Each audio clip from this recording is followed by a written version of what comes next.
Welcome to Canada Inside, where clarity meets courage, and every truth deserves to be heard. While mainstream voices push the same tired stories, here we dig deeper, question the powerful, and reveal what others won't. You won't get empty headlines, you'll get context, facts, and real talk. So hit that subscribe button and turn on the bell, and more importantly, make your voice count in the comments. Because together, we'll bring truth back to Canadian politics. In recent months, a subtle yet undeniable shift is occurring in the political consciousness of many Canadians. Particularly in Alberta and other Western provinces, more and more citizens are beginning to question whether those at the helm of national power truly serve the interests of ordinary Canadians, or if they are instead aligned with global financial agendas and political ideologies that feel foreign and disconnected from everyday struggles.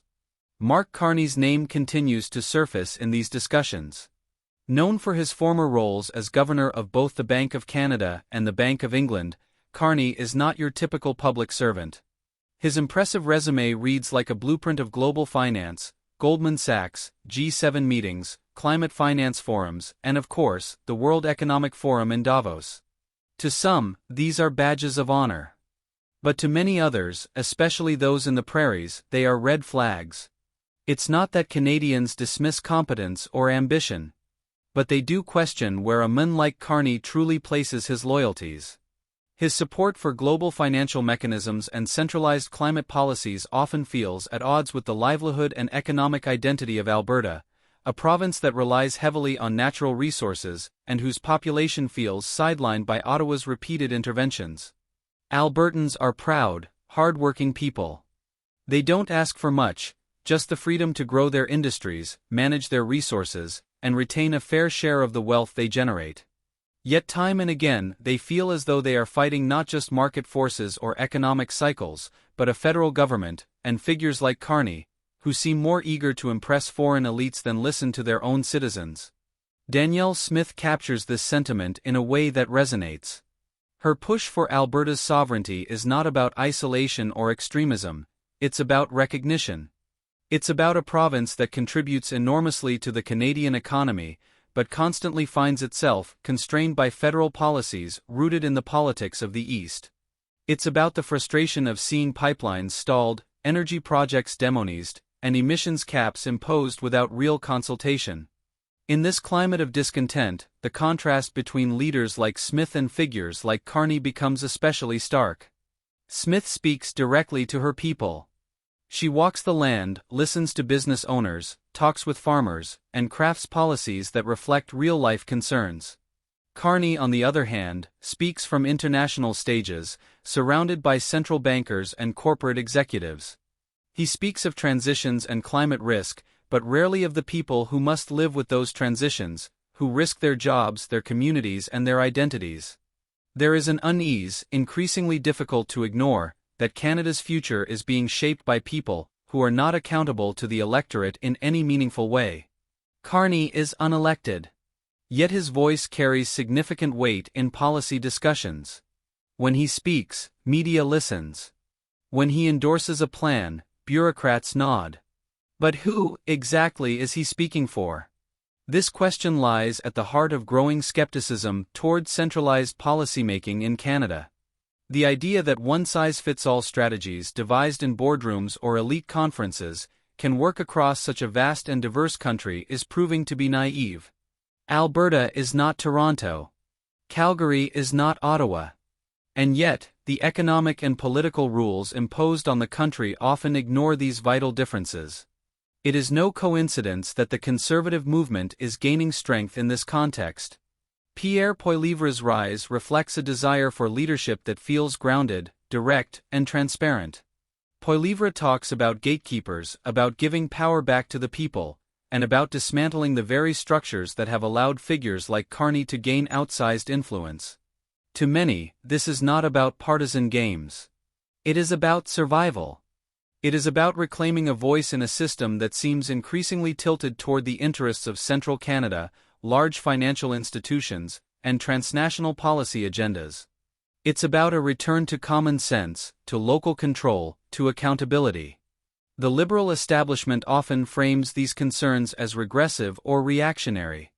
But that framing is disingenuous. The people raising these issues are not against progress. They simply believe that progress must be built on respect for regions, respect for workers, and respect for the industries that have kept this country strong. What's unfolding is not just a political disagreement. It's a deeper cultural and economic reckoning. It's a realization that technocratic governance, no matter how well-intentioned, cannot replace genuine democratic engagement. It's a pushback against the idea that economic pain in Alberta is an acceptable price to pay for applause in foreign capitals. In many ways, Carney represents a worldview that sees national borders as increasingly irrelevant. He speaks the language of global governance, financial alignment, and sustainable transition. But for those living in Drumheller or Grande Prairie, the language that matters is about jobs, taxes, and energy bills. They want to know, who is actually working for us? The Alberta government under Smith is making efforts to answer that question. Whether through the Sovereignty Act or public messaging that champions the province's right to self-determination, Smith is drawing a clear line in the sand. Alberta will no longer passively accept policies that damage its economy and social fabric. This isn't just a Western issue either. Across Canada, people are beginning to question whether the country's institutions still reflect their needs and values. From British Columbia to Newfoundland, skepticism toward elite decision-making is spreading. And it is not rooted in ignorance, it is rooted in lived experience. Many Canadians remember how their communities were affected by economic downturns that were worsened by bad policy. They remember how media narratives often glossed over their struggles in favor of technocratic optimism. They remember being told to accept the costs of change while elites reaped the benefits. This is the backdrop against which figures like Carney are now being viewed, not as neutral experts, but as representatives of a system that feels increasingly distant and unaccountable. And unless that system changes, the appetite for reform, for decentralization, and for sovereignty will only grow. What Canadians want is not unreasonable. They want leaders who understand the ground they stand on. They want policies shaped by dialogue, not dictates. They want a nation where expertise serves the people, not the other way around. If Carney wishes to lead in this environment, he must earn the trust of those who feel betrayed by the very structures he helped build. But trust is not granted by titles or affiliations. It is earned by standing in the rain with voters, by answering hard questions, and by proving, day after day, that your loyalty is not to Davos or DC, but to Canada. Until then, the skepticism will remain. And perhaps it should. For in a democracy, skepticism is not a flaw, it is a strength. It is the mechanism by which power remains accountable, and by which citizens ensure that their voices are never drowned out by applause in foreign halls. At Canada Inside, we'll keep tracking these critical developments, cutting through distractions to expose what really matters. Subscribe, stay sharp, and join us as we uncover the forces shaping Canada's tomorrow. Because truth deserves a voice, and here, your voice has power. Let's reclaim the conversation together.